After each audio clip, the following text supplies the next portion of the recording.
आप सभी सुनने वालों का इस YouTube चैनल पर स्वागत है। आइए आज हम लोग केमिस्ट्री की बात को लेकर इस वीडियो में डिस्कस करेंगे। केमिस्ट्री का जो टॉपिक मैंने यहाँ पर चुना है आपकी परीक्षा के लिए और आपके सेंस डेवलपमेंट के लिए, दोनों के लिए बहुत ही महत्वपूर्ण है। और वो topic metal non metal chapter से रिलेटेड है।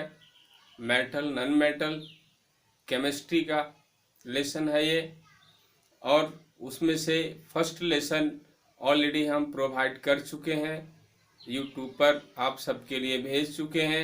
और आज दूसरा लेसन, ये दूसरा topic chemical properties of metal and non metal. हाँ, आज हम लोग यहाँ केमिकल प्रॉपर्टीज के बारे में पढ़ेंगे। मेटल और नॉन मेटल के केमिकल प्रॉपर्टीज क्या क्या हैं। बहुत सारे केमिकल प्रॉपर्टीज हैं।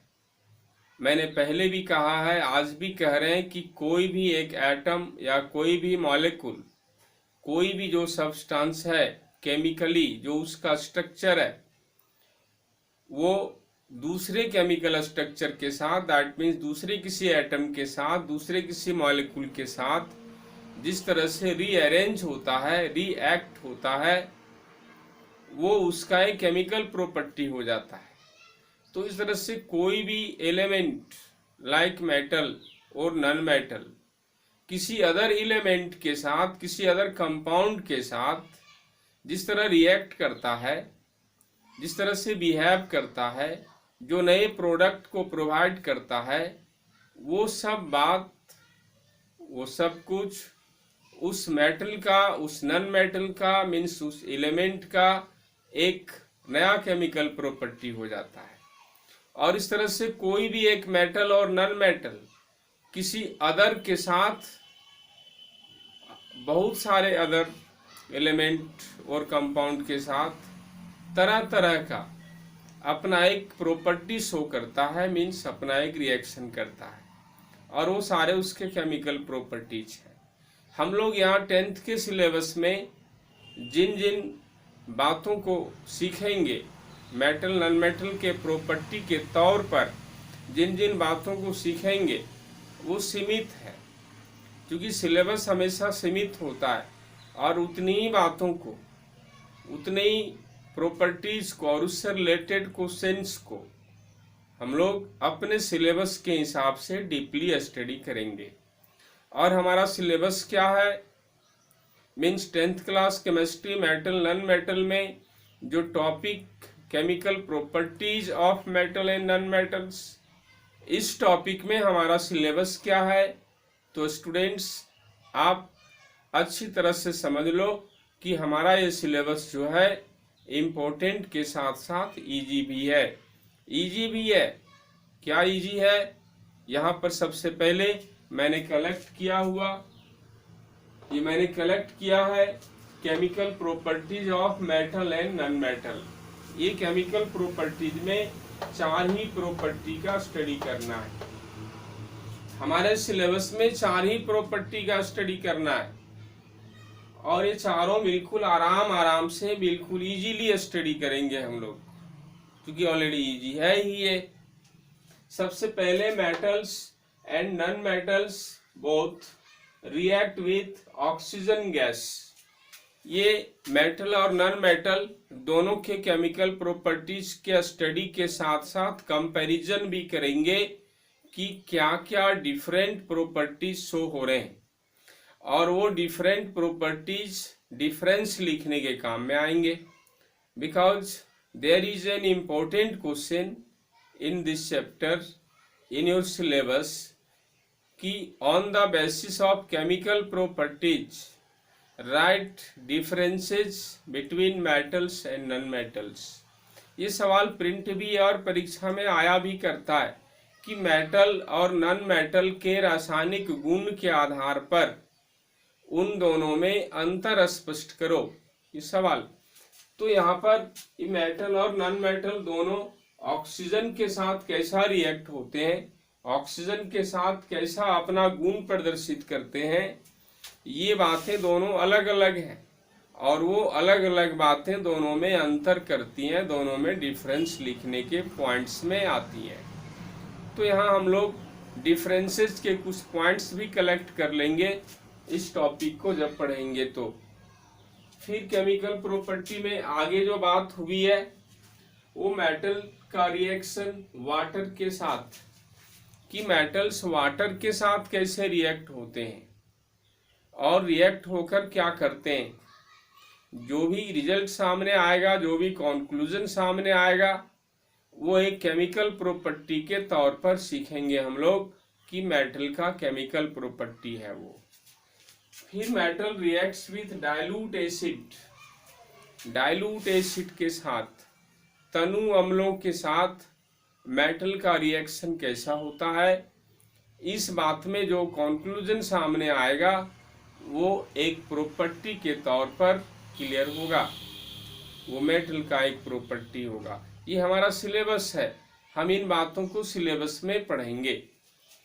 और फिर metals react with non metal and at last metal और नॉन मेटल दोनों आपस में कैसे रिएक्ट होते हैं, दोनों के बीच रिएक्शन का टाइप कैसा होता है, और आफ्टर रिएक्शन जो प्रोडक्ट मिलता है वो प्रोडक्ट कैसा होता है। इन सब बातों को हम लोग लास्ट टॉपिक में अध्ययन करेंगे। ऑलरेडी केमिकल प्रॉपर्टीज के रूप में ये तीन ही मूल हैं, बट ए भी उसी से मिलता जुलता है।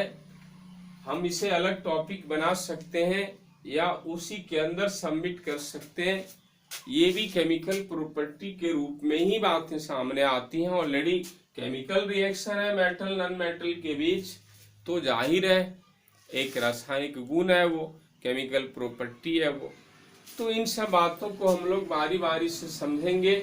और लास्ट टॉपिक में मेटल नॉन मेटल जब आपस में रिएक्ट होंगे तो वहाँ पर थोड़ी सी बात बॉन्ड की आएगी, केमिकल बॉन्ड के बारे में, कि आयनिक बॉन्ड क्या होता है, कोवेलेंट बॉन्ड क्या होता है, ये केमिकल बॉन्ड क्या होता है, एटम्स के बीच बॉन्डिंग का जो प्रोसेस है मॉलिक्यूल बनाने के लिए, उसके बारे में पता चलेगा। और मेटल नॉन मेटल ये दोनों का आयनिक नेचर अपोजिट है, और ये अपोजिट आयनिक नेचर वाले दोनों सब्सटेंस, दोनों एलिमेंट्स आपस में बॉन्ड बनाते हैं, आयनिक बॉन्ड बनाते हैं, और वो सारे कंपाउंड आयनिक कंपाउंड कहे जाते हैं। इस लास्ट टॉपिक का थोड़ा डिस्कशन किया गया है बॉन्ड को लेकर, और बहुत सारे सवाल भी वहाँ सामने आए। उन सब की बात करते हुए हम लोग आगे बढ़ेंगे। ये सारी बातें आज एक ही लेसन में नहीं हो जाएंगी, लेकिन जहाँ तक हो सकती हैं वहाँ तक आप इस कंटिन्यू रहिए सुनने के लिए और समझने के लिए। तो सबसे पहले हम लोग केमिकल प्रॉपर्टी में मेटल और नॉन मेटल का रिएक्शन ऑक्सीजन के साथ कैसा होता है ये बात करते हैं। बिल्कुल स्टूडेंट्स, सीधे शब्दों में आप भली भांति अवगत हो जाइए इस गुण धर्म से, मेटल और नॉन मेटल के इस प्रॉपर्टी से, कि all metals reacts with oxygen gas and formed it's oxide. हाँ, ऑक्साइड का कंपाउंड बनाते हैं। मेटल्स जितने सारे ऑक्सीजन के साथ रिएक्ट होते हैं और ऑक्सीजन के साथ रिएक्ट होकर मेटालिक ऑक्साइड बनाते हैं, वो मेटल का ऑक्साइड। जिंक है तो जिंक का ऑक्साइड, सोडियम है सोडियम का ऑक्साइड, बेरियम है बेरियम का ऑक्साइड, पोटेशियम है पोटेशियम का ऑक्साइड, कैल्शियम है कैल्शियम का ऑक्साइड। जो भी मेटल है उसका ऑक्साइड बनता है, वो मेटल अपना ऑक्साइड बनाते हैं। इस प्रॉपर्टी में हम लोग इस बात की जानकारी लेंगे कि मेटल ऑक्सीजन के साथ रिएक्ट होकर मेटालिक ऑक्साइड बनाते हैं। और स्टूडेंट्स, आपको एक बात का यहाँ स्पष्ट शब्दों में पता चल जाना चाहिए कि मेटल और ऑक्सीजन के बीच का जो रिएक्शन होता है वो रेट ऑफ रिएक्शन डिफरेंट होता है। रेट ऑफ रिएक्शन एक जैसा नहीं होता, कुछ रिएक्शन बहुत फास्ट होता है और कुछ रिएक्शन बहुत स्लो होता है। कुछ रिएक्शन बहुत ही स्लो होता है और कुछ रिएक्शन बहुत ही फास्ट होता है। रेट ऑफ रिएक्शन चाहे जैसा भी हो, वो रिएक्शन पल भर में हो जाए या मिनट लग जाए या घंटों लग जाए, लेकिन आफ्टर रिएक्शन फाइनली जो प्रोडक्ट गेन होगा वो मेटल का ऑक्साइड होगा। और इसके लिए हम लोग कुछ केमिकल इक्वेशन के थ्रू समझेंगे एज एग्जाम्पल। तो आइए, यहाँ पर मेटल सोडियम है, ऑक्सीजन के साथ रिएक्शन देखिए, कैल्शियम है, ऑक्सीजन के साथ रिएक्शन, मैग्नीशियम है, ऑक्सीजन के साथ रिएक्शन, जिंक है, ऑक्सीजन के साथ रिएक्शन। ये मेटल्स जो भी ऑक्सीजन के साथ रिएक्ट होते हैं तो जो मेटल है उसी का ऑक्साइड बनता है, मेटल ऑक्साइड बनता है। सोडियम है तो सोडियम ऑक्साइड बनेगा, Na2O। सोडियम ऑक्साइड कंपाउंड क्या बनेगा वो आपको क्लियर होना है, बट उस कंपाउंड का फॉर्मूला क्या होगा वो आपको उसके फॉर्मूला के अनुसार केमिकल इक्वेशन में लिखना है। Sodium oxide Na2O, calcium oxygen के साथ तो कैल्शियम ऑक्साइड बनेगा, जो मेटल है उसी का ऑक्साइड बनेगा CaO। मैग्नीशियम ऑक्सीजन के साथ रिएक्ट होगा तो मैग्नीशियम ऑक्साइड बनेगा MgO। जिंक ऑक्सीजन के साथ जिंक ऑक्साइड बनेगा ZnO। तो इस तरह से ये मेटल ऑक्सीजन के साथ रिएक्ट होते हैं तो मेटल ऑक्साइड बनता है। और आपको पता है कि ये मेटल ऑक्साइड, सबसे पहले तो हम रेट की बात कर लेते हैं। रेट अलग अलग मेटल ऑक्सीजन के साथ अलग अलग रेट से रिएक्शन करता है। जिस मेटल की रिएक्टिविटी हाई है वो बहुत फास्ट रिएक्शन करता है।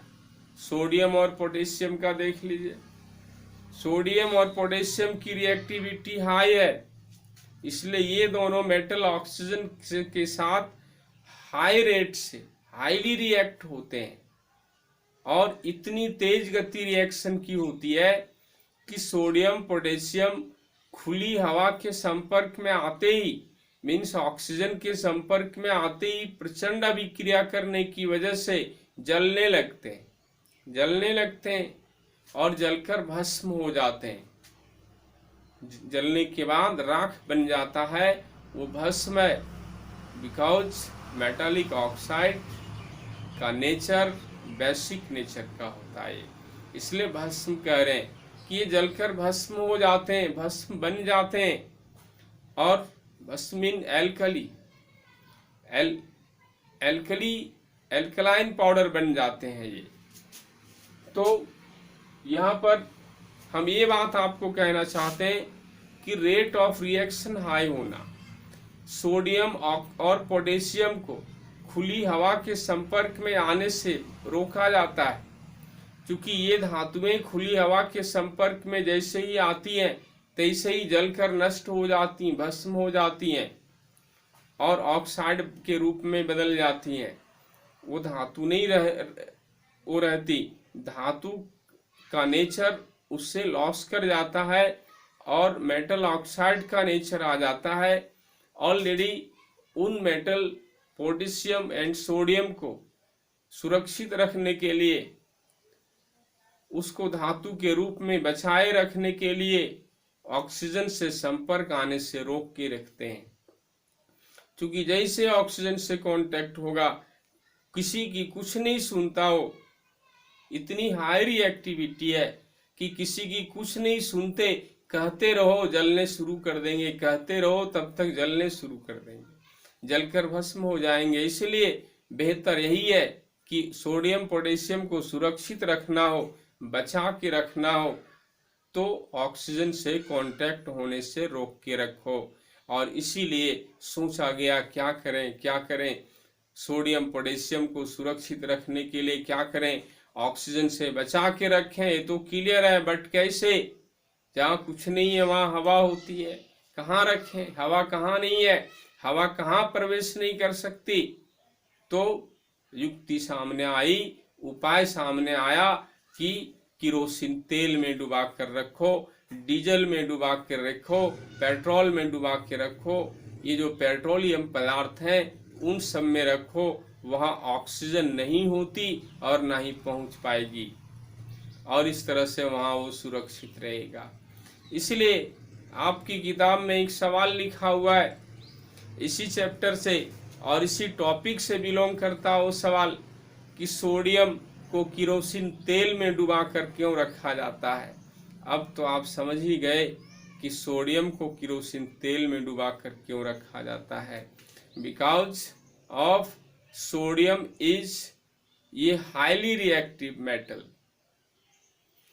बस इसका एक ही कारण कि हाईली रिएक्टिव मेटल है और ये ऑक्सीजन से रिएक्ट होकर शीघ्र ही जलने शुरू कर देता है और जलकर भस्म बन जाता है, नष्ट हो जाता है, धातु का अस्तित्व समाप्त हो जाता है। इसलिए उसे सुरक्षित रखने के लिए ऑक्सीजन से कांटेक्ट तोड़ कर रखा जाता है, मीन्स किरोसिन तेल में डुबा कर रखा जाता है। ये उसका आंसर लिखना आपको, ये रिएक्टिविटी की बात थी। हम यहाँ पर ये भी आपको क्लियर कर देना चाहते हैं कि मेटल ऑक्साइड ये सारे जितने भी हैं, वैसे तो आपको इस लास्ट टॉपिक में पता चलेगा कि सब आयनिक कंपाउंड है, सब आयनिक कंपाउंड है।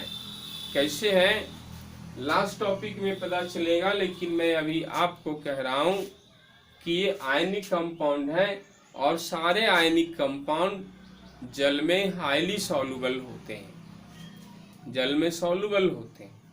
और क्या क्या होते हैं वो लास्ट टॉपिक में बात करेंगे।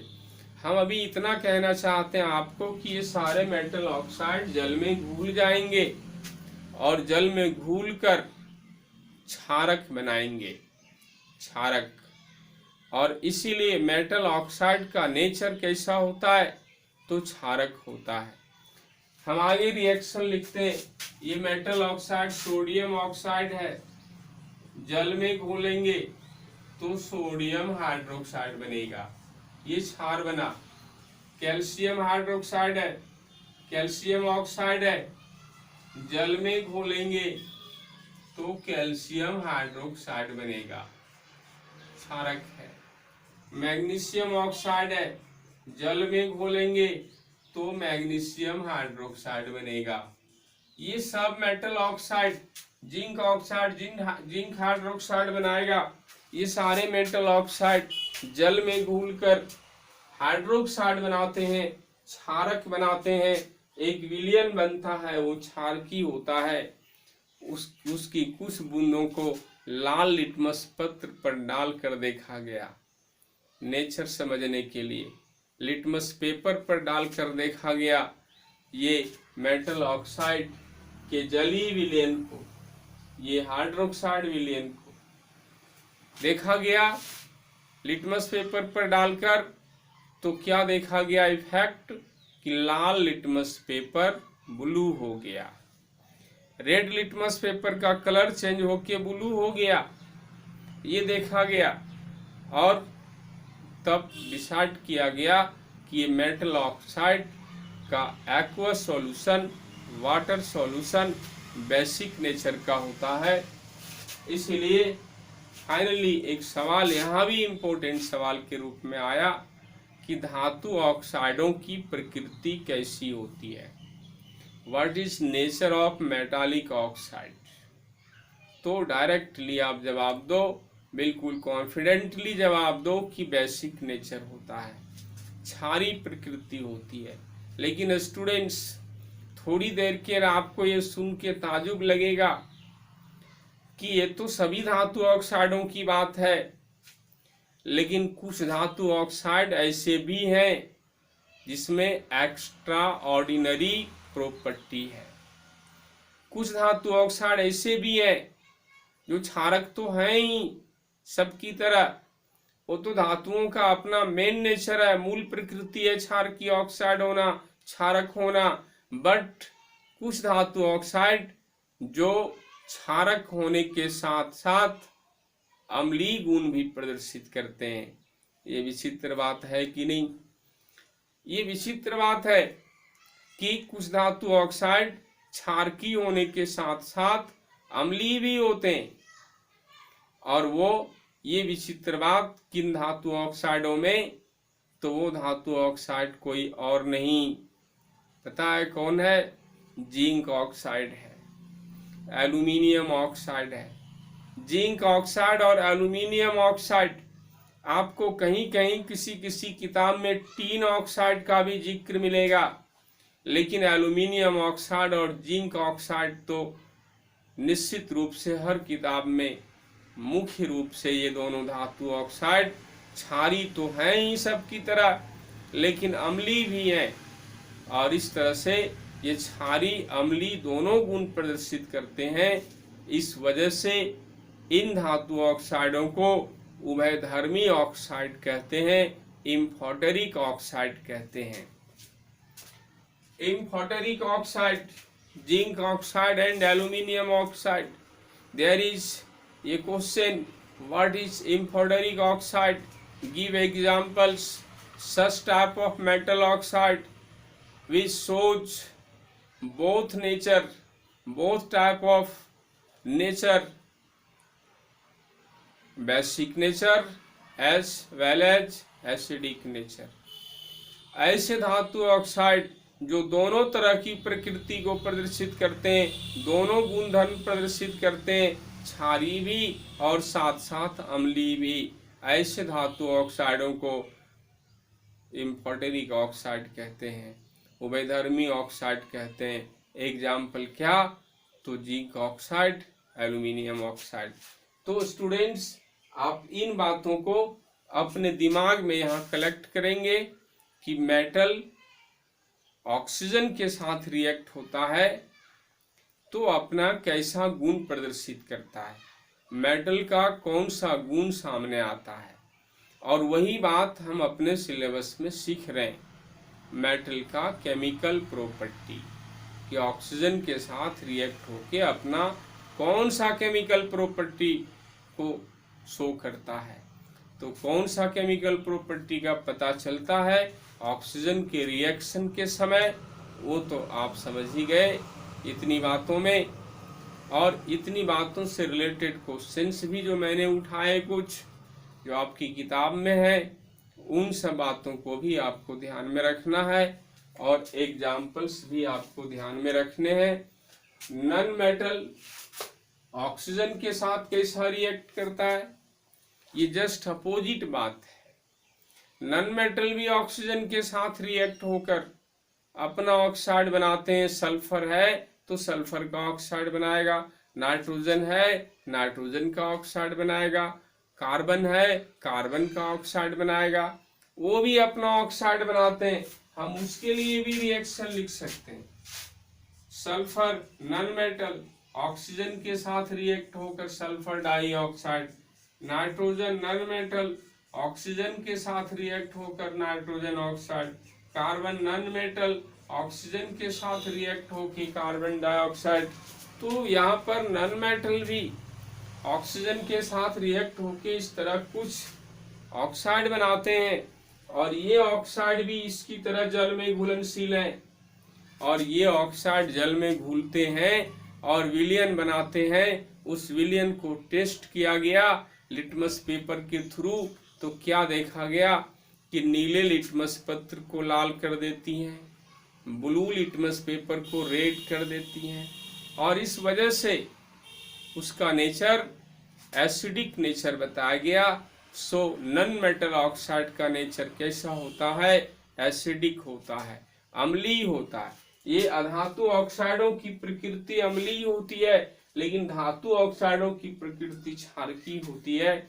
और इस तरह से मेटल और नॉन मेटल का केमिकल प्रॉपर्टी ऑक्सीजन के साथ रिएक्शन को लेकर क्या क्या है, वो बातें आपको यहाँ पर सिखाई जा रही हैं और इन बातों को आपको सीखना है।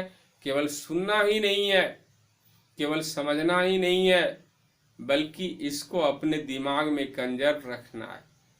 इसको लेकर, इस टॉपिक को लेकर अपना कॉन्फिडेंस तैयार करना है, प्रिपेयर होना है। हमेशा चलते चलते राह में किसी ने पूछ दिया इससे रिलेटेड कोई भी एक छोटा बड़ा सवाल, तो आपका जवाब तुरंत आना चाहिए, आपका दिमाग तुरंत सर्च करना चाहिए जवाब।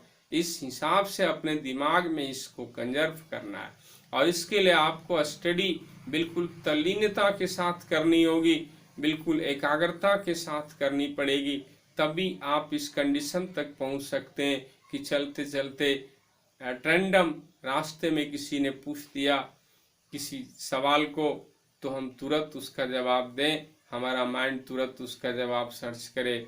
इसके लिए आपको ये नॉर्मल स्टडी से नहीं होने वाला है, केवल सुनने से, केवल समझने से नहीं, आप इसको माइंड में उतारो, माइंड में गेन करो, कंजर्व करो, और इसका रिवीजन करो, बार बार लिख कर, समझ कर, पढ़ कर, तरह तरह के तरीके लगाकर अपनी तैयारी को पक्की करो, तब ऐसा कंडीशन आप पा सकते हैं अपने सेंस का, अदरवाइज नॉर्मली नहीं।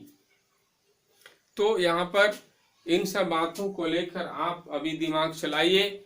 हम आगे इस दूसरे टॉपिक को लेकर बात करेंगे कि मेटल वाटर के साथ कैसे रिएक्ट होते हैं, मेटल का रिएक्शन वाटर से कैसा होता है, और जैसा भी होता है मेटल का कौन सा गुण सामने आता है, इन बातों का पता चलेगा। हम आपको यहाँ एक बात का खुलासा और कर देना चाहते हैं कि ये मेटल ऑक्सीजन के साथ जब रिएक्ट होते हैं ना, तो ये रूम टेम्परेचर जो है, ये एटमॉस्फेरिक टेम्परेचर जो है, हमेशा इसी टेम्परेचर पर रिएक्शन नहीं करते सभी, क्योंकि रिएक्टिविटी जिसकी स्लो है उसके लिए रिएक्शन ऑक्सीजन के साथ होने में एक्स्ट्रा हीट दिया जाता है, उसे गर्म किया जाता है, और वो गर्म अवस्था में ऑक्सीजन से रिएक्ट होते हैं। जैसे कॉपर की छड़ है, कॉपर ऑक्सीजन से नॉर्मली रिएक्ट नहीं होगा। कैसे होगा? इसे लाल तप्त गर्म करेंगे और तब ऑक्सीजन से रिएक्ट होगा, और उस टेम्परेचर पर रिएक्ट होकर कॉपर ऑक्साइड बनाएगा, और जब ये कॉपर ठंडा हो जाएगा तो देखेंगे उस कॉपर के लेयर पर काले रंग की परत जम गई है। वो काले रंग की परत, कॉपर तो भूरे रंग का चमकदार तत्व है, लेकिन गर्म करके छोड़ देंगे, कुछ देर बाद देखेंगे काला पड़ गया, काले रंग की परत जम गई। क्या है वो? कॉपर ऑक्साइड है वो, क्योंकि गर्म जब हुई तो ऑक्सीजन से रिएक्ट होने लगी, कॉपर ऑक्साइड बनाने लगी, उसी का लेयर वहाँ कॉपर ऑक्साइड बनकर वहीं रहने लगा, और वो ब्लैक कलर का होता है, सो उसका लेयर ब्लैक हो गया। रगड़ कर हटा देंगे, कॉपर ऑक्साइड हट जाएगा, फिर वो कॉपर का भूरा रंग चमकदार वो सामने आ जाएगा। तो इस तरह से ये अलग अलग टेम्परेचर पर भी रिएक्ट होते हैं। तो इन सब बातों को, ये सारे ज्ञान आपका, ये सारे कॉन्सेप्ट जो साइंटिफिक है, अपने माइंड में इसको चलाना है। आइए आज इस वीडियो में इतनी ही बात करते हैं। इस चैप्टर से, इसके टॉपिक से अपने सिलेबस को और आगे सुनने के लिए आप कंटिन्यू रहेंगे, फिर हम आपसे रूबरू होंगे आगे किसी वीडियो के साथ। आइए आज इतनी बातों के साथ समाप्त करते हैं। सभी सुनने वालों को धन्यवाद।